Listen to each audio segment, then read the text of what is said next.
wabarakatuh. Alhamdulillahi rabbil alamin. Salatan wa salaman ala al-maw'uthi rahmatan lil alamin. Wa ala alihi wa ashabihi wa man tabi'ahum bi ihsanin ila yaumiddin. Asyhadu an la ilaha illallah wahdahu la syarika lah wa asyhadu anna Muhammadan abduhu wa rasuluh la nabiyya ba'dah. Qala Allah subhanahu wa ta'ala ya ayyuhalladzina amanu taqullaha wa qulu qawlan sadida yuslih lakum a'malakum wa yaghfir lakum dhunubakum wa may yuti'illaha wa rasulahu faqad faza fawzan 'azima amma ba'd. Alhamdulillah, kita bersyukur kepada Allah Subhanahu wa taala. Pada malam hari ini kita masih diberikan oleh Allah kebaikan, kesehatan dan kesempatan sehingga kita bisa bertemu kembali dalam kajian Sirah Nabawiyah dari pembahasan kitab Raudhatul Anwar min Sirati Nabiyil Mukhtar. Dan buku ini sebagaimana kita ketahui insyaallah dijelaskan secara ringkas oleh penulisnya dan akan membantu kita di dalam memahami Sirah Nabawiyah, sejarah Nabi Muhammad SAW, sehingga kita bisa mengambil pelajaran, mengambil ibrah dari sejarah tersebut, baik sejarah secara ringkas sebelum beliau diangkat menjadi Rasul atau ketika beliau sudah diangkat menjadi Rasul. Semuanya ada pelajaran-pelajaran penting bagi kita yang hidup di belakangan ini. Baik. Sebagaimana biasa, insyaallah ada salah seorang mungkin yang mau membaca. Ada? Ada yang mau membaca? Kemarin halaman berapa ya? Halaman 6 ya? Di bagian pertengahan. Baik, tentang tentang salah satu atau beberapa keutamaan dari Qusay. Baik, ada? Ya, kita lanjut saja. Baik. Di pembahasan sebelumnya kita sebutkan tentang Qusay. Qusay itu anaknya siapa namanya? Anaknya Qusay siapa?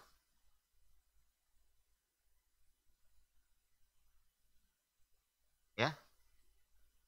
Sudah kita sebutkan ya di pembahasan sebelumnya. Ya. Abdul Manaf. Baik. Qusay anaknya namanya Abdul Manaf. Abdul Manaf punya anak namanya siapa? Hashim. Dan Al-Muttalib. Al-Muttalib ini pamannya Abdul Muttalib. Setelah itu di bawahnya Hashim siapa? Syaibah atau Abdul Muttalib ya. Namanya Syaibah. Baik. Kemudian di bawahnya Syaibah Abdullah. Di bawahnya Abdullah Muhammad bin Abdullah Rasulullah sallallahu alaihi wa ala alihi wasallam. Baik. Ya. Dan di pembahasan kita ini insyaallah kita akan lanjutkan keutamaan Qusay, keutamaan beliau di kalangan orang-orang Arab ya, sehingga beliau menjadi seorang yang disegani dan juga kita sebutkan di pembahasan sebelumnya beliau adalah orang pertama yang menempatkan orang-orang Quraisy yang tadinya berada di pinggir-pinggir kota Mekah ke tengah-tengah kota Mekah. Taib. Dan beliau memegang kunci Ka'bah sehingga beliau bisa membukakan pintu Ka'bah untuk siapapun yang dia mau dan kapanpun yang dia mau. Taib. Kemudian wa huwa alladhi ansha'a as-saqayah war-rifadah. Ini sudah kita sebutkan sebenarnya, kita ulang. Jadi dia adalah orang yang pertama kali membuat kegiatan yang disebut dengan saqayah dan rifadah. Saqayah itu ma'un adbin, dia adalah air tawar, min nabidin, dari perasan kurma, min nabidit tamar, awil asal, atau dari perasan anggur, dari perasan asal madu ya, asal au az-zabid, atau dari kismis atau yang semisalnya. Jadi saqaya itu air ya air buah lah, kalau kita jus ya mungkin ya. Jadi dari perasan buah-buahan, beberapa buah-buahan yang ada, dan juga dari kismis ya, dari madu ya, dibuat jus ya, kalau bahasa kita seperti jus. Nah, kemudian kana ya'udduhu fi hiyadin min adimin. Kemudian beliau meletakkannya, menaruhnya di sebuah wadah yang terbuat dari kulit. Yashrabuhul hujjat. Lalu beliau membiarkan jemaah haji meminum air tersebut. Jadi istilah kita itu makanan gratis ya, minuman gratis itu dari dulu sudah ada. Ya kalau sekarang donasi ya, donasi makanan, minuman kepada orang-orang yang butuh, itu dari dulu sudah ada. Dari zaman sebelum diutus Nabi Muhammad SAW itu sudah ada. Inilah kedermawanan orang-orang Quraisy. Ya, kedermawanan orang-orang Quraisy yang sampai datangnya Islam itu masih dipelihara, masih dijaga. Dan kalau kita lihat di hari ini, kalau misalnya kita ke Madinah atau ke Mekah ya, kita akan dapati orang-orang seperti itu. Ya, terutama di waktu-waktu berbuka puasa, biasanya mereka sengaja mengangkat seseorang ya, seperti apa ya, semacam sales atau orang yang khusus mencari orang-orang yang siap untuk memakan makanan mereka. Subhanallah. Dan itu sampai sekarang masih ada. Dan ini kedermawanan orang-orang Quraisy. Ini salah satu sisi positif dari orang-orang Quraisy sebelum diutusnya Nabi Muhammad SAW. Dan itu masih dijaga. Itu budaya mereka. Itu budaya mereka. Dan menunjukkan bahwa dalam Islam, budaya-budaya yang baik itu bisa dipelihara. Bisa dijaga, bisa dipelihara, bisa dikembangkan. Misalnya kita di negeri Indonesia ada budaya yang baik, gak apa-apa kita kembangkan. Seperti budaya gotong royong ya, itu kan kalau kita di kampung-kampung orang mau pindah rumah itu, biasanya mereka nggak ngambil tukang, masyarakat aja masak, bikin minuman, masak, dipanggil satu kampung setelah sholat Jumat biasanya. Nah mereka langsung pergi ke rumah itu, diangkat sama-sama rumah ini, kasih pindah. Tapi rumahnya rumah kayu ya, kalau seperti ini nggak bisa ya. Rumahnya rumah kayu diangkat. Nah itu gotong royong dan itu budaya. Budaya seperti itu bisa dikembangkan. Jadi tidak semua budaya itu harus dihilangkan atau tidak boleh dalam Islam atau tidak dibenarkan dalam Islam. Budaya-budaya yang seperti itu nggak ada masalah. Ya, dan di kalangan orang Quraisy terdahulu juga ada budaya-budaya yang buruk, yang kemudian Islam menghilangkan budaya tersebut. Seperti minum minuman keras. Itu budaya mereka. Mereka biasa minum minuman keras. Tapi kalau judi juga seperti itu ya, judi. Tapi kalau mereka menang ketika judi, mereka sedekah lagi. Jadi mereka kalau menang dalam judi, mereka sedekahkan lagi. Mereka bagi-bagikan kepada orang. Nah, jadi sifat dermawan ini ada di antara mereka. Nah, ini nampak pada Qusay. Bagaimana beliau sengaja membuat makanan, minuman, ya, yang kita sebut dengan sakoyah, rifadah. Rifadah itu apa? Disebutkan rifadah, ta'amun kana yasna'u lahum fil musim. Beliau makanan yang dibuat oleh beliau untuk jamaah haji ketika musim haji.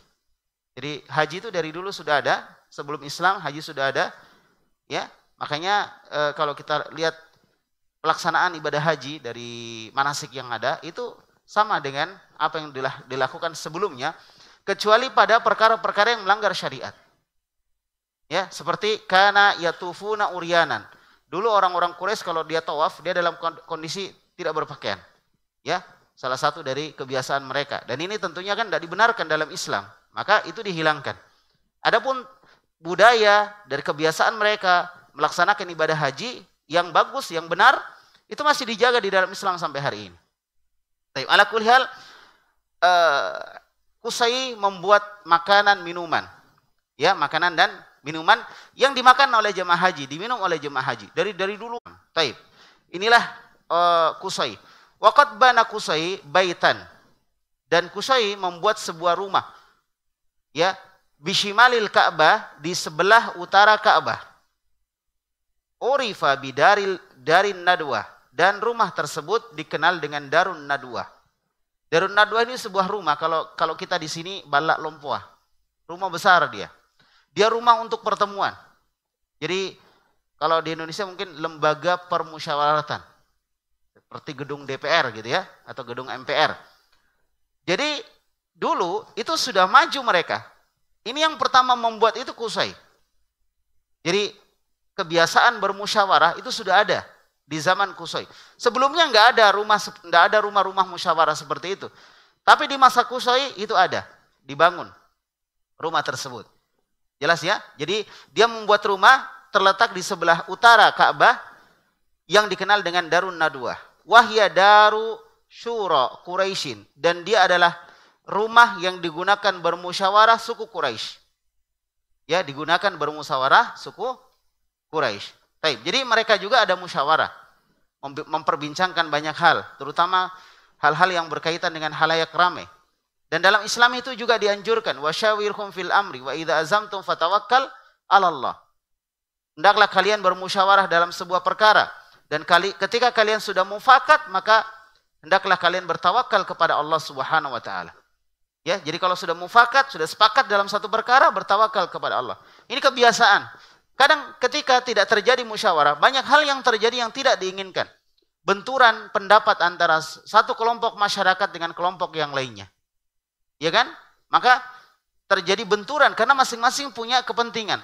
Tapi ketika dimusyawarahkan, insya Allah akan selesai. Dan ini pelajaran untuk kita ya. Kita diperintahkan juga untuk bermusyawarah. Ketika ada masalah-masalah yang terjadi di antara kita, maka insya Allah kalau kita mau duduk bermusyawarah bersama, insya Allah akan selesai. Banyak perkara-perkara kejadian di antara kita tidak selesai. Salah satu sebabnya adalah tidak mau duduk bersama. Coba duduk bersama, bermusyawarah. Sesulit apapun masalah, kalau mau duduk bersama selesai. Hatta masalah suami istri, perceraian yang terjadi, itu salah satu sebabnya tidak mau duduk bersama. Kemudian saling tafahum, saling memahami di antara keduanya. Tanazul ya, saling mengalah di antara keduanya. Kalau ini dilakukan, insya Allah selesai. Insya Allah selesai. Taib. Ini kebiasaan orang-orang Quraisy zaman terdahulu, atau dia adalah sebuah kebiasaan yang dibuat oleh Qusay dengan membuat tadi rumah untuk tempat musyawarah. Tempat musyawarah. Taib. Jadi disebutkan wahya Daru Syura Quraisyin. Dia adalah apa tadi? Rumah yang digunakan bermusyawarah suku Quraisy. Wa markazu ya tahrikatihim al-ijtimaiyah. Dan dia adalah markas, pusat gerakan kemasyarakatan. Pusat gerakan kemasyarakatan. Jadi kalau dilihat ini sudah modern. Ini kalau kita bicara manajemen, ini sudah bentuk dari sebuah sebuah pengaturan, struktur. Ya, sebuah organisasi yang rapi yang dilakukan di zaman yang orang bilang masa jahiliyah. Orang bilang masa jahiliyah. Jadi masa jahiliyah bukan berarti mereka sama sekali tidak tahu masalah. Mereka tahu masalah. Cuma mereka jahiliyah dalam masalah apa? Dalam masalah agama, dalam masalah syariat. Tidak pahamnya mereka dengan tauhid. Tidak pahamnya dengan hidayah, petunjuk. Tidak pahamnya dengan syariat Allah Subhanahu wa taala. Inilah disebutlah dia masa jahiliyah. Maka ketika datangnya Islam, hilanglah masa jahiliyah. Enggak ada zaman jahiliyah. Maka ada sekarang orang mengatakan sekarang kita berada di zaman jahiliyah, ini keliru. Ini pemahaman yang keliru. Jelas ya? Kalau dikatakan masa jahiliyah sekarang ini berarti dia menafikan adanya apa? Adanya Islam. Datangnya Islam, maka hilanglah masa jahiliyah. Tidak ada masa jahiliyah lagi. Cuma ada beberapa orang yang mungkin punya sifat-sifat jahiliyah. Punya sifat-sifat jahiliyah. Jelas ya? Taib. Jadi, barakallahu fikum, waktu itu dibuatlah markas tahrikat al-ijtimaiyah. Jadi dia pusat, markas itu pusat ya. Pusat, kalau bahasa Inggrisnya center ya. Nah, jadi gerakan masyarakat. Pusat gerakan masyarakat. Ya. Markazu tahrikat al-ijtimaiyah. Dan itu penting. Dan ternyata apa yang beliau lakukan ya diikuti oleh orang-orang setelah beliau. Sampai orang-orang Quraisy ketika ingin membunuh Nabi Muhammad alaihissalam, ketika sebelum hijrahnya Nabi, apa yang mereka lakukan? Musyawarah. Mereka musyawarah. Menghalangi dakwahnya Nabi, mereka apa? Musyawarah. Dan itu sudah mereka lakukan ya sebelumnya. Jadi kebiasaan itu ada di antara mereka. Fakana la yuqadu nikahin, dan tidaklah akad nikah diadakan. Wala yatimu amrun, dan tidaklah sempurna sebuah perkara illa fi hadhihi dar, kecuali di rumah musyawarah tadi. di rumah musyawarah tadi, di gedungnya, di rumah yang besar yang dibuat untuk itu. Jadi pernikahan nanti dianggap sah kalau akad nikahnya di situ. Ya, kalau akad nikahnya di situ. Kemudian sebuah perkara tidak akan sah kecuali di situ diadakan. Di tempat tersebut. Jadi semua yang terjadi disepakati oleh seluruh masyarakat. Ini membuat tenang kondisinya, membuat aman. Ya, membuat suku Quraisy semakin kuat. Mereka bahu-membahu. Membuat suku Quraisy itu semakin solid. Dan ini yang membuat segan dari suku-suku yang lain terhadap suku Quraisy. Salah satu kelebihan mereka, kesolidan mereka. Maka sekali lagi persatuan itu penting sekali.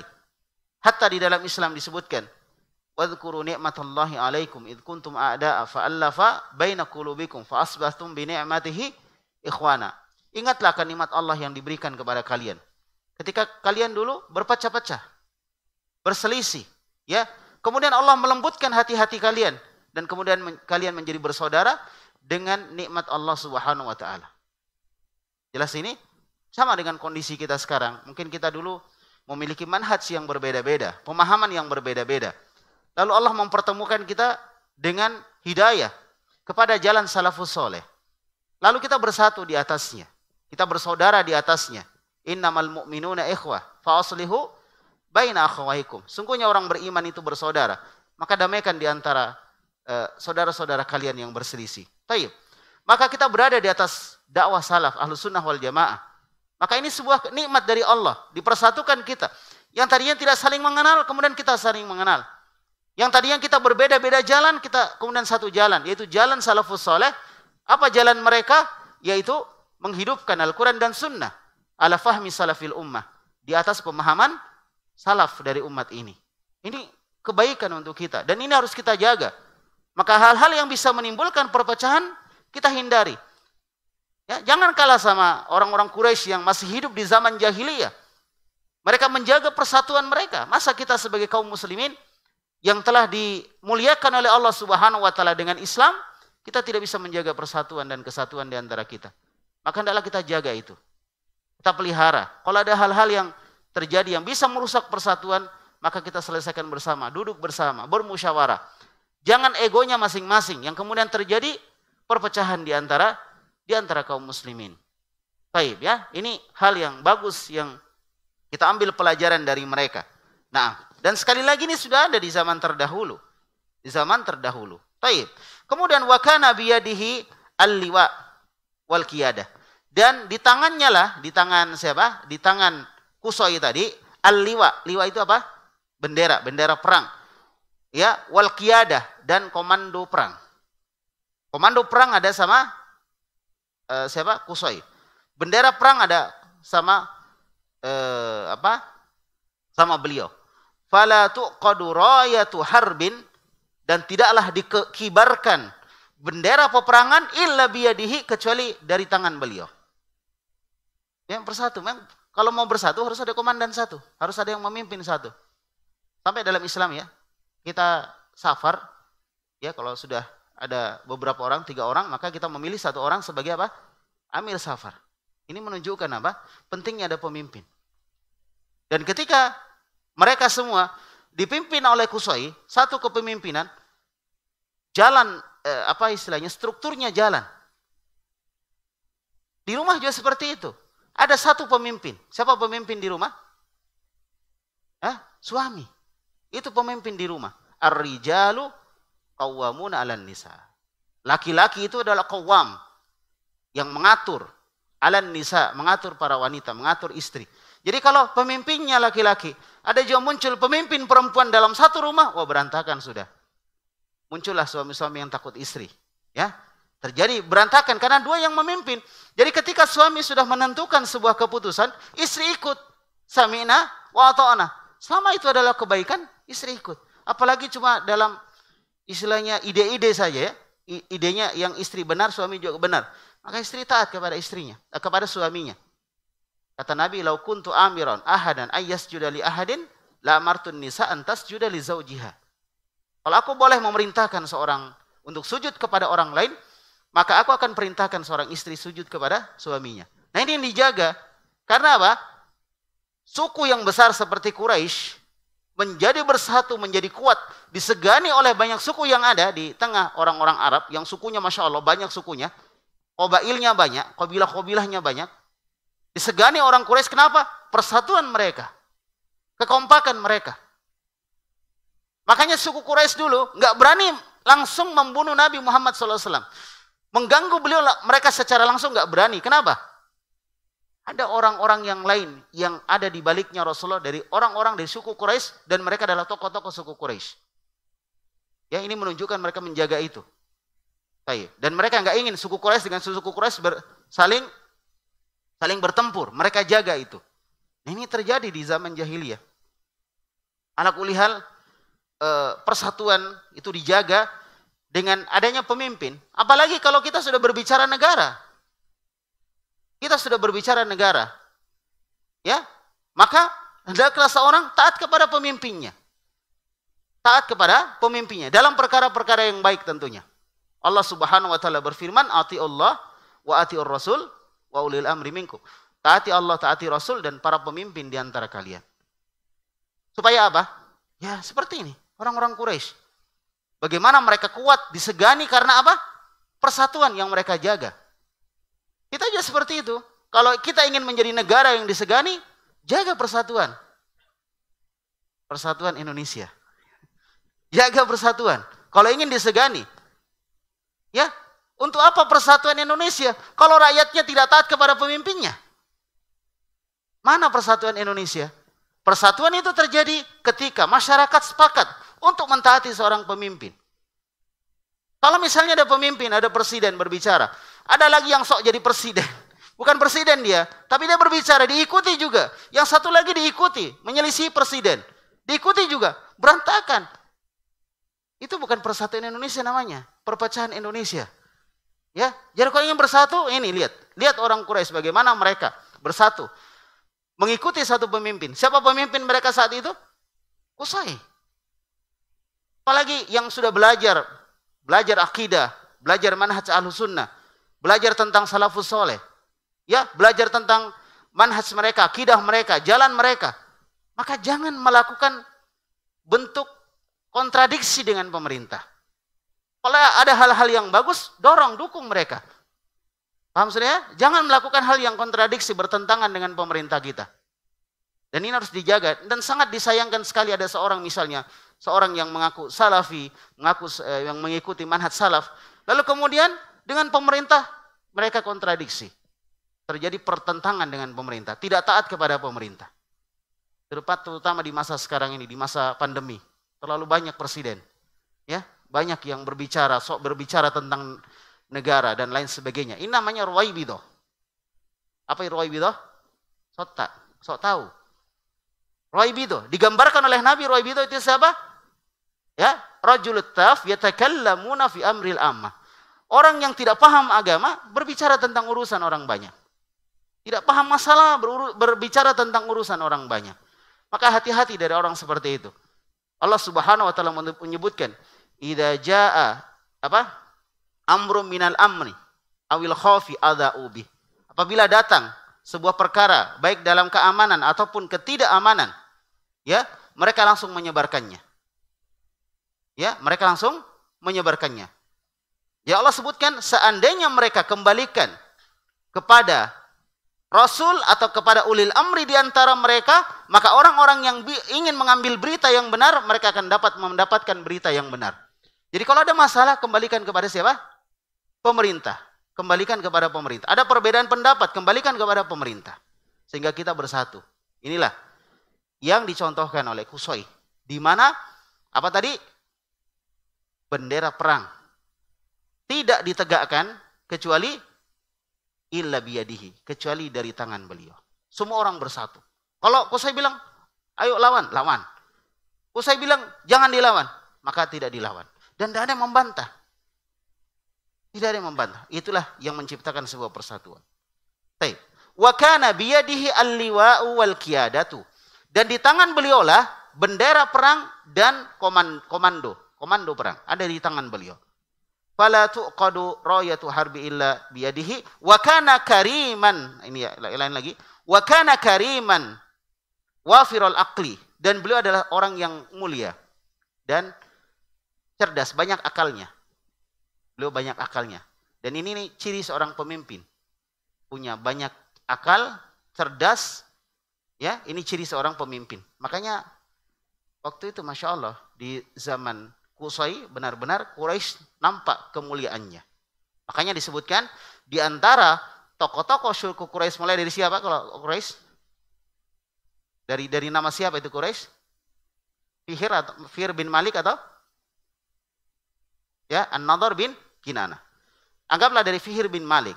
Jadi dari zamannya Fihr bin Malik sampai kepada Qusay atau sampai kepada Abdul Muttalib, maka di antara orang yang paling menonjol dari mereka ini yang dari suku Quraisy adalah siapa? Qusay. Di antara orang yang paling menonjol, dan dia ayah dari siapa? Ayah dari Abdul Manaf. Abdul Manaf ayah dari Hashim. Hashim ayah dari Abdul Muttalib. Nah, akan kita sebutkan nanti tentang Hashim dan Abdul Muttalib. Taib. Nah, kemudian disebutkan wa kana kariman wafiral aqli sahiba kalimatin nafidatin fi qaumihi, dan beliau adalah pemilik ucapan-ucapan yang punya pengaruh di tengah umatnya, di tengah kaumnya. Kalau dia bicara itu disegani. Ini juga ciri seorang pemimpin. Disegani ketika bicara. Dan antum semua pemimpin. Kullukum ra'in wa kullukum mas'ulun an ra'iyati. Setiap kalian adalah pemimpin dan setiap pemimpin akan dimintai pertanggungjawaban. Ya, paling tidak kita memimpin diri sendiri. Kalau sudah berkeluarga berarti memimpin keluarganya. Maka salah satu sifat yang antum harus punya adalah ketegasan. Ketegasan. Kecerdasan, mengatur. Ya. Kemudian apa lagi? Kemampuan berbicara yang bisa didengar oleh seluruhnya. Oleh anak-anak, oleh istri dan lain sebagainya. Baik. Harus punya itu seorang pemimpin. Dia bertanggung jawab. Ya ayyuhalladzina amanu qu anfusakum wa ahlikum nara. Wahai orang-orang yang beriman, jaga diri kalian dan keluarga kalian dari api neraka. Ini tugas seorang suami. Karena dia adalah pemimpin di dalam keluarganya. Dan Qusay telah mencontohkan bagaimana harusnya seorang pemimpin itu. Seorang pemimpin itu punya pengaruh, disegani, didengar, dan lain sebagainya. Baik, sekarang kita masuk ke keluarga beliau, keluarga Nabi Muhammad SAW. Ya, usratuhu sallallahu alaihi wasallam. Keluarga Rasulullah SAW. Tadi kabilahnya apa tadi? Quraisy. Sekarang keluarganya. Wa amma usratuhu sallallahu alaihi wasallam fatu'rafu bil usratil hashimiyah. Adapun keluarga Rasulullah, maka keluarga beliau dikenal dengan usrah al-hashimiyah. Keluarga Hashim, keluarga Hashim, Hashimiyah. Keluarga Hashim. Baik. Nisbatu ila jaddihi ats-tsani, Hashimin. Ini nisbah penyandaran kepada kakek beliau yang kedua. Kakek beliau pertama siapa? Kakek beliau yang pertama Abdul Muttalib. Abdul Muttalib ini bapaknya Abdullah. Di atas kemudian kakek keduanya Abdul Muttalib. Kakek ketiganya kakek pertamanya Abdul Muttalib. Kakek keduanya Hashim. Kakek ketiga Abdul Manaf. Kakek keempat Qusay. Nah, itu kakek-kakeknya Nabi. Kakek kelima hafal sendiri. Nanti habis waktu kita cuma sebut kakeknya Nabi ya. Taib. Jadi itu kakeknya Nabi SAW. Jadi Hashim itu kakek keberapanya Nabi? Kakek keduanya Nabi SAW. Wa qad warasa Hashimun min manasibi Qusay. Dan Hashim ini telah mewarisi kedudukan Qusay. Jadi dari Qusay turun kepada siapa? Hashim. Jadi Hashim itu anaknya Abdul Manaf. Qusay punya anak namanya Abdul Manaf. Abdul Manaf punya namanya Hashim. Hashim ini mewarisi kedudukan Qusay atau mewarisi manasibnya Qusay, kedudukan Qusay. Mewarisi tugas-tugasnya Qusay gitu ya. Di antaranya as-saqaya war rifada. Apa tadi saqaya dan rifada? Minuman dan makanan yang disediakan untuk para jamaah haji secara gratis. Dikasih saja. Dia bikin sendiri, biaya sendiri dibagikan. Dia bikin sendiri, biaya sendiri. Dan mereka nggak mikir untung atau rugi. Mereka senang ketika berbagi. Dan berbagi itu menyenangkan memang. Ya, berbagi itu membahagiakan.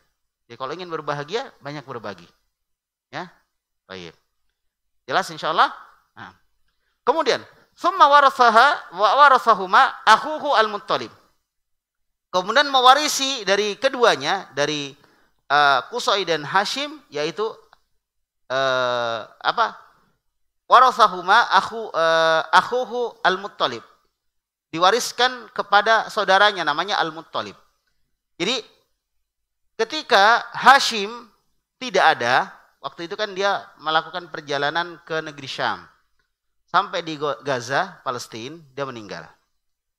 Meninggal di situ. Dikenal ya kubur beliau, kuburnya Hashim. Makanya dikenal Gaza itu Gaza Hashim, ya. Taib. Jadi Hashim meninggal di situ. Enggak ada kabar, enggak ada apa. Nah, siapa yang memegang tampuk pimpinan di Mekah? Siapa? Saudaranya Hashim, namanya Al-Muttalib. Jadi Al-Muttalib ini bukan kakeknya Nabi, dia jalurnya lain. Al-Muttalib itu adalah saudaranya Hashim. Dan Imam Syafi'i kan ada nisbahnya beliau Quraisy ya, Imam Syafi'i. Itu jalurnya bukan jalurnya ke Rasulullah, tapi jalurnya larinya ke Al-Muttalib. Jalurnya ke Al-Muttalib. Siapa Al-Muttalib itu? Siapa Al-Muttalib? Saudaranya Hashim. Jadi Hashim ini yang kemudian punya anak namanya Abdul Muttalib. Abdul Muttalib punya anak namanya Abdullah. Abdullah punya anak namanya Muhammad. Ya. Nah. Adapun Al-Muttalib jalurnya lain. Nah, Imam Syafi'i jalur Quraisynya jalurnya ke Al-Muttalib. Jalurnya kepada siapa? Al-Muttalib. Bukan kepada Hashim. Berarti dia bukan jalur ke Rasulullah, tapi dia jalur yang lain lagi, jalur nasabnya. Jelas ini? Nah, makanya jangan salah paham. Dari Quraisy Quraisy dari Imam Syafi'i rahimahullah taala. Taib. Thumma auladu Hashimin. Setelah Al-Muttalib dilanjutkan oleh anaknya Hashim. Ya, anaknya Hashim. Siapa anaknya Hashim? Syaibah atau Abdul Muttalib. Itu anaknya Hashim. Namanya Syaibah. Syaibah ibnu Hashim. Syaibah ibnu Hashim itu namanya. Dan Syaibah ini lahir dalam keadaan dia nggak lihat bapaknya. Bukan karena dia masih bayi nggak lihat bapaknya ya. Tapi waktu itu bapaknya meninggal ketika dia masih dalam kandungan. Ketika dia masih dalam kandungan. Jadi Rasulullah sama ya. Bapaknya meninggal ketika beliau masih dalam kandungan. Demikian pula kakek beliau Abdul Muttalib, bapaknya meninggal ketika masih dalam kandungan. Makanya kakeknya itu sama Nabi, masya Allah, sayangnya luar biasa. Ketika Nabi lahir, kakeknya langsung dudukkan beliau di kursi kebesaran beliau. Itu jarang orang bisa duduk di situ. Paham ya? Nabi langsung didudukkan di situ ketika masya Allah beliau masih bayi baru lahir. Sayangnya beliau kepada Al-Muttalib. Karena sama Abdul Muttalib itu juga mengalami seperti yang Nabi alami. Mereka lahir dalam kondisi bapaknya sudah meninggal. Ya, bapaknya sudah meninggal. Jadi sama. Jadi perasaan Abdul Muttalib itu luar biasa kepada cucunya Nabi Muhammad alaihissalam. Ya, masya Allah, sampai beliau yakin dia akan menjadi orang besar. Makanya didudukkan. Kenapa Anda dudukkan di situ, kata orang-orang Quraisy? Karena saya yakin anak ini akan jadi orang besar. Baik. Barakallahu fikum. Nah, kemudian disebutkan tsumma auladu Hashimin, kemudian diwariskan lagi kepada anak-anaknya Hashim ila anja al-islamu, sampai datangnya Islam, wahum ala dzalik, dan mereka masih tetap seperti itu. Jadi yang terakhir adalah Abdul Muttalib. Setelah itu diserahkan lagi kepada putra-putranya Abdul Muttalib. Wa kana Hashimun a'dhama ahli zamanihi, dan Hashim itu adalah orang yang agung pada zamannya, orang yang mulia pada zamannya, orang yang disegani pada zamannya. Kana yashimul khubza, pekerjaan beliau itu meremuk-remuk roti. Jadi roti itu dihancur-hancurkan dengan tangannya. Itu bahasa Arabnya hasyama yahshimu. Hasyama yahshimu itu bahasa Arabnya. Maka disebut namanya dengan Hashim. Hashim itu artinya, kalau secara bahasa artinya orang yang meremuk-remuk. Kalau ada roti berarti roti. Dia meremuk-remuk roti. Karena kerjaannya menghancurkan roti. Ya. Yufattituhu fil lahmi. Dia campurkan roti yang sudah diremuk tadi dengan daging. Roti dengan daging dicampur. Ya. Siapa tahu mau bikin usaha seperti ini. Ya kan? Nah, Taib, makanan Quraisy gitu ya. Jadi ini dicampur roti sama apa? Daging. Dagingnya dihancurkan. Enggak tahu pakai apa dulu, enggak tahu sudah ada blender atau belum. Ya mungkin dipukul-pukul dengan batu ya atau apa ya. Ala kulli yang jelas itu dihancurkan. Kalau roti kan masih bisa dihancurkan dengan tangan. Kalau daging, wah Masya Allah kita yang hancur ya. Jadi daging itu mungkin dihancurkan dengan sesuatu alat lah yang mungkin dulu ada. Ya, taib. Jadi dicampur daging dengan roti. Oleh siapa yang lakukan itu? Hashim. Fayaj'aluhu saridan. Lalu dia buat sarid. Dia buat sarid. Sarid itu yaitu tadi campuran roti sama daging. Jadilah sarid. Namanya sarid. Baik. Tsumma yatrukuhu yakulun nas. Lalu dia ditaruh di satu tempat, dia tinggalkan begitu saja dan dimakan oleh orang-orang yang lewat. Dimakan, diambil, dimakan. Jadi Masya Allah seperti itu. Dan ini membuat orang cinta kepada Hashim. Jadi kalau mau dicintai, banyak berbagi. Makanya kalau kasih uang belanja, kasih banyak-banyak. Supaya dicintai. Banyak berbagi ya. Nah, kasih uang jajan anak-anak, supaya dicintai ya. Ala kulli hal kalau kita berbagi kepada orang merasakan kebahagiaan, ya, kita akan dihormati oleh orang. Makanya orang dermawan itu Masya Allah dihargai. Dihargai. Bukan cuma yang menghargai orang-orang baik, orang-orang jahat pun menghargai orang-orang yang suka berbagi. Begitu ya. Seperti itulah fitrah manusia. Fitrah manusia. Ketika dibaiki, maka dia akan membalas dengan kebaikan. Maka seorang istri yang ingin dibaiki oleh suaminya, perbaiki hubungan dengan suami. Maka suami itu akan baik kepada Anda. Al-jaza min jinsil amal. Kalau ingin suami jadi budak kita, kalian jadi budaknya suami. Maka suami akan jadi budak kita. Itu bahasanya ya, seperti itu. Begitu tak? Iya. Kalau istri pelayanan yang bagus, suami akan bagus sama dia. Seperti itu. Nah, Hashim ini baik sama orang. Dia bikin makanan, dia taruh kemudian dibiarkan orang makan. Akhirnya orang sangat segan, hormat kepada Hashim. Sangat segan dan hormat kepada Hashim, bayangkan. Karena seperti itu yang dia lakukan. Faluki babi Hashimin, sehingga beliau digelari dengan Hashim. Beliau digelari dengan apa? Hashim. Jadi gelarnya itu Hashim. Dan Hashim ini beliau hidup itu pada abad kelima, bukan Hijriah ya, abad kelima Miladiyah. Abad kelima Miladiyah berarti tahun berapa itu? Sekitar tahun 400-an ke atas ya, sampai 500-an. Ya mungkin seperti itu, sekitar tahun 400-an. Karena Nabi tahun 570 berapa itu? 572 kalau nggak salah Nabi lahirnya ya. Kalau bicara tanggal Miladiyah. Jadi beliau hidup di sekitar tahun 400-an sampai 500-an, itu abad kelima. Ya, dan pekerjaan beliau adalah berdagang. Sampai saking baiknya nih Hashim, Masya Allah, dikisahkan dalam sebuah kisah, dalam sebuah riwayat, dia itu pernah melihat orang-orang Quraisy dalam keadaan kelaparan, paceklik. Maka ketika melihat seperti itu, dia nggak tinggal diam. Dia nggak biarkan orang-orang Quraisy seperti itu. Orang-orang Mekah ya, secara umum, mereka kelaparan. Apa yang dia lakukan? Dia pergi ke negeri Syam untuk beli gandum dan roti. Dia beli itu. Setelah itu, gandum dan roti itu dibawa ke Mekah, langsung dibagi-bagikan kepada orang. Dan memang orang itu orang kaya. Hashim ini termasuk orang kaya. Dia pedagang, dan dia orang kaya, dan dia pemimpin Mekah. Subhanallah ya. Baik. Itulah Hashim. Beliau lakopnya atau kunyah beliau adalah Abu Yazid. Abu Yazid atau Abu Nadlah. Ada beberapa kunyah beliau atau Abul Asad. Jadi ada beberapa kunyah beliau. Baik. Kemudian beliau memiliki memiliki istri beberapa orang ya. Kalau disebutkan dalam beberapa sejarah itu ada 6 orang istri beliau, dan anaknya juga bukan cuma Abdul Muttalib, itu anak-anaknya Abdul Muttalib dari seorang istri yang bernama Salma, kemudian juga ada namanya Asad bin Hashim, ada juga anaknya namanya Soifi bin Hashim, ada juga anaknya Nadlah bin Hashim, dan masih banyak ada beberapa anaknya, ada juga yang perempuan Khalidah bintu Hashim, ya. Jadi anaknya Hashim itu ada beberapa, tapi yang paling terkenal siapa? Abdul Muttalib, itu anaknya yang paling terkenal. Namanya sebenarnya tadi Syaibah yang akan kita sebutkan nanti.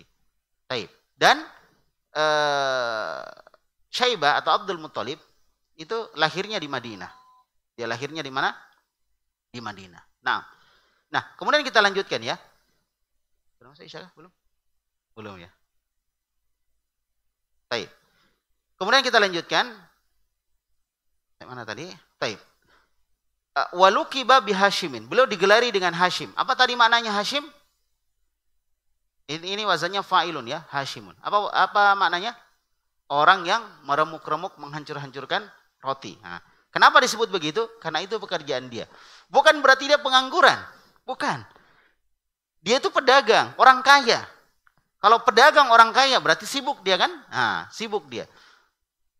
Taib. Salah satunya tadi dia sering pergi ke mana? Ke Syam, dia pergi ke Yaman. Dan yang membuat kebiasaan orang Quraisy di musim dingin mereka pergi ke Yaman ya dan Ethiopia, Habasyah, dan ketika musim panas pergi ke negeri Syam, itu siapa yang membuat pertama jalur seperti itu? Ya Hashim. Orang pertama yang membuat jalur seperti itu. Baik. Kemudian disebutkan wasmuhu Amr, namanya sebenarnya Amr. Jadi Hashim itu namanya Amr, tapi lebih dikenal dengan gelarnya. Gelarnya Hashim. Namanya siapa? Amr. Amr bin Abdi Manaf. Itu namanya. Abdul Manaf itu bapaknya. Amr bin Abdi Manaf. Cuma apa tadi? Beliau lebih dikenal dengan nama Hashim. Makanya disebutkan bahwa keluarga Nabi alaihi salatu wasallam usratuhu tu'rafu bi usratil Hashimiyah. Keluarga Nabi dikenal dengan keluarga Hashimiyah. Jadi Hashim itu bukan namanya. Apanya? Gelarnya. Siapa namanya tadi? Amr. Amr bin Abdi Manaf. Itu namanya Hashim. Wa huwa alladhi sanna rihlatain. Ini yang kita sebut tadi. Dan beliau adalah orang yang pertama kali membuat jalur dua jalur perdagangan, dua jalur perjalanan. Rihlatus syita ila Yaman. Perjalanan ketika musim dingin yaitu ke negeri Yaman dan juga ke negeri Habasyah ya. Taib. Wa rihlatus saif, dan perjalanan di musim panas kemana? Ke negeri Syam, ila Syam. Perjalanan di musim panas ke negeri Syam. Dia pertama kali yang membuat itu dan diabadikan di dalam Al-Qur'an. Pada surah apa? Surah apa? Al-Quraisy. Li'ilafi Quraisyin. Ya, dengan sebab kebiasaan orang-orang Quraisy. Lanjutannya, ilafihim rihlatash syita'i was-saif. Di antara kebiasaan mereka adalah perjalanan di musim dingin dan di musim panas. Di musim dingin kemana mereka? Ke Yaman. Untuk apa mereka ke sana? Pertama, bawa barang dagangan dari Mekah ke negeri Yaman ketika musim dingin dan Habasyah. Kemudian dari sana mereka kembali bawa barang lagi. Jadi mereka bawa barang untuk dijual. Setelah dapat uang, beli barang dari sana, kemudian dibawa ke Mekah, dijual di Mekah. Setelah itu nanti begitu terus. Jadi apa ya? Tukar menukar barang. Ada kebutuhan orang Yaman yang ada di Mekah dibawa ke Yaman. Kebutuhan orang Mekah yang ada di Yaman dibawa ke Mekah. Begitu terus. Ini pedagang dulu seperti itu. Ya, modelnya.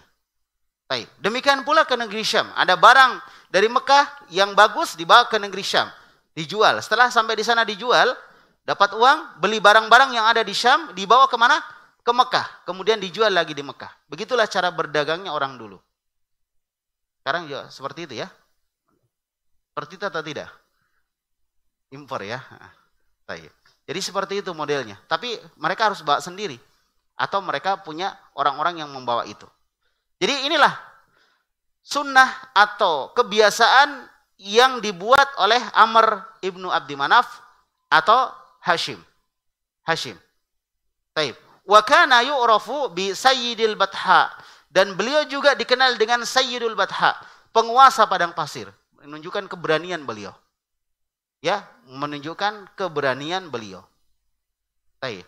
Menunjukkan keberanian beliau. Sudah masuk Isya? Sudah dua kali adzan ini, kayak Jumat ya. Sudah masuk Isya tadi? Belum? Ya? Sudah ya? Baik. Ada kisah yang menarik dari Hashim. Kisahnya sangat menarik dan ada pelajaran di situ. Insyaallah akan kita sampaikan di pekan akan datang. Ya? Baik. Ini seri keberapa enggak tahu ini. Nanti pekan akan datang akan kita sampaikan bagaimana kisahnya Hashim. Kisah yang gimana ya? Bagi saya unik sekali kisah ini. Ya, kisahnya Hashim sangat unik sekali. Dan nanti akan kita lihat hal-hal yang mungkin bagi kita selama ini nggak tahu. Akan kita lihat di sini, kita baru tahu begini kisahnya. Ala kulli hal, kisah-kisah orang terdahulu banyak pelajaran bagi kita, baik dari kalangan orang-orang baik atau orang-orang jahat. Dari kalangan orang-orang baik kita bisa mengambil pelajaran dari kebaikan mereka, dan dari orang-orang yang jahat kita ambil pelajaran dari kejahatan mereka. Itu di dalam Al-Quran juga seperti itu. Allah bukan cuma mengisahkan kisah para nabi, tapi Allah juga mengisahkan kisah iblis, ya, yang durhaka kepada Allah. Allah juga mengisahkan kisah kaum Lut, ya, yang merupakan nenek moyangnya LGBT, ya. Allah juga mengisahkan tentang pembangkangan kaum Samud, kaum Ad. Jadi orang-orang jahat pun Allah kisahkan, karena di dalamnya ada apa? Ada pelajaran. Itulah pentingnya kita belajar sirah nabawiyah. Kita belajar sirah, kita belajar sejarah. Kita lihat bagaimana pertempuran antara al-haq dengan al-batil itu dari dulu sampai sekarang. Di zaman Nabi pun terjadi seperti itu. Pertempuran, peperangan antara al-haq dengan al-batil itu dari dulu. Dan nanti kita lihat bagaimana kesabaran Rasulullah, bagaimana para sahabat, penyiksaan yang mereka terima. Dan ini semua akan menguatkan kita dalam dakwah. Tidak menjadi orang yang cengeng dalam dakwah. Cepat baper, ya. Cepat pergi ketika berdakwah, ada sedikit masalah dia pergi. Kita akan lihat bagaimana para sahabat, kekuatan mereka. Kita akan lihat bagaimana Bilal bin Rabah. Kita akan melihat bagaimana Utsman bin Affan. Walaupun kisahnya dikisahkan sepenggal-sepenggal saja. Kenapa? Karena ini kita menceritakan tentang sirah nabawiyah Rasulullah SAW. Kita tidak mengisahkan tentang sahabat. Walaupun akan disinggung nanti. Jadi nanti ada khusus kisah tentang para sahabat. Tapi paling tidak kita bisa melihat bagaimana penderitaan yang mereka alami sehingga Islam itu sampai kepada kita. Jadi jangan melihat kita enak sekali menerima Islam, tapi lihat bagaimana perjuangan orang-orang terdahulu sehingga Islam itu bisa sampai kepada kita. Supaya kita bisa mensyukuri, berterima kasih, mendoakan orang-orang terdahulu yang sudah berjasa sehingga kita mengenal sunnah Nabi Muhammad SAW. Ya, bukan sekedar kita wah terima enak begitu Islam. Sehingga menjadi seorang yang digelari dengan Islam KTP ya. Tapi bagaimana kita menghargai Islam itu? Kita jaga kemurniannya. Kita jauhkan dari segala bid'ah, khurafat, kesyirikan ya. Kita jauhkan Islam dari hal-hal seperti itu. Sehingga kita merasa apa yang kita lakukan merupakan bentuk kesyukuran kita kepada Allah terhadap agama Islam. Baik, dan kita akan merasakan semakin cintanya kita kepada Nabi, sehingga ketika ada sunnah yang sampai kepada kita, kita tidak begitu saja meninggalkannya, tapi kita amalkan, kita jaga, bahkan kita sebarkan kepada orang. Karena sunnah untuk sampai ke kita itu bukan perjalanan yang sangat mudah, tapi perjalanan yang sulit sehingga sampai kepada kita. Masya Allah sekarang kita untuk dapat sunnah sisa klik di Google ya, Masya Allah Google lebih tahu daripada kita. Ya, kita klik apa, nampak semua, apa dalilnya, dia ditanya, Masya Allah. Kita kalau ditanya dalil belum tentu tahu. Kalau Google ditanya dalil, wah keluar semua. Walaupun kadang yang keluar salah-salah juga. Ya. Tapi ala kulli hal, untuk belajar sunnah sekarang mudah sekali. Dulu, Masya Allah, susah. Mengumpulkan hadis itu dilakukan orang dulu. Sekarang enak, sisa melihat. Bagaimana mereka melakukan perjalanan dari satu tempat ke tempat lain. Sekedar untuk dapatkan satu hadis. Jadi Masya Allah perjuangan orang-orang dulu. Maka tidak sepantasnya kita untuk tidak belajar tentang sejarah sirah nabawiyah. Penting itu. Dan ini akan mempengaruhi apa? Pola pikir kita dalam masalah fikih, dalam masalah akidah dan lain sebagainya. Dari sejarah yang kita baca, sirah nabawiyah. Jadi penting sekali belajar sirah nabawiyah. Makanya jangan sirah nabawiyah lagi cerita ji. Nah, dan seterusnya. Jangan seperti itu. Tapi kita lihat ini sebagai pelajaran yang sangat penting di dalam kehidupan kita. Nah, secara tidak sadar, kita akan diajari nanti tentang problem solving. Tahu? Solusi masalah. Kita kan banyak masalah, biasa. Itu yang masalah yang kita hadapi, dulu juga terjadi. Dan dengan kita membaca, belajar sirah nabawiyah, kita akan dapatkan bagaimana solusinya. Gitu kan? Bagaimana solusinya? Nah, itu yang kita ambil. Kita tiru, kita modifikasi. Solusi-solusi itu supaya juga bisa menjadi solusi bagi kendala-kendala dakwah yang kita hadapi sekarang. Paham sudah? Di situ pentingnya belajar sirah nabawiyah. Barakallahu fikum. Insyaallah kita cukupkan sampai di sini dan sampai bertemu kembali di episode berikutnya ya. Dari kisahnya siapa tadi? Amr bin Abdi Manaf atau Hashim ya. Kisah yang menarik dan unik dan Semoga antum bisa hadir kembali di pertemuan akan datang. Barakallahu fikum. Subhanakallahumma bihamdik asyhadu an la ilaha illa anta astaghfiruka wa atubu ilaik. Wassallallahu ala nabiyina Muhammad wa ala alihi wa sahbihi wasallam. Wa akhiru da'wana alhamdulillahi rabbil alamin. Assalamualaikum warahmatullahi wabarakatuh.